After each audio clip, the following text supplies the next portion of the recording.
Hey everyone, welcome back to the channel. In this video, I'll show you how to withdraw money from a Capital One credit card using a cash advance and what steps you need to take to get it done. Before withdrawing money, keep in mind that cash advances usually come with higher interest rates and fees, and interest starts accruing immediately, so it's best to use this option only when necessary. To withdraw money from a Capital One credit card, you'll first need a cash advance PIN. If you don't already have one, sign into your Capital One account online and select the credit card you want to use. Next, click on the I Want To menu with a small gear icon. Scroll down to the section called Control Your Card and select Get a Cash Advance PIN.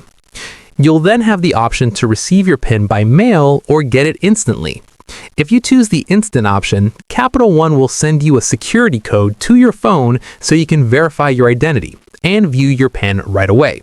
Follow the on-screen instructions and confirm to receive your PIN.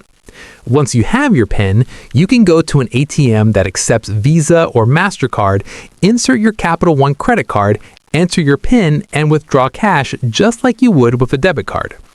If you don't want to use an ATM or deal with a PIN, you can also go inside a bank branch. If the bank accepts Visa or MasterCard, a teller may be able to process a cash advance for you. Just bring your Capital One credit card and a government-issued photo ID, such as a driver's license. After completing the cash advance, make sure to check your account for the transaction and be aware of the fees and interest charged. That's it for this video. If this guide helped you understand how to withdraw money from a Capital One credit card, make sure to like, subscribe, and leave a comment if you have questions. Thanks for watching, and I'll see you in the next one.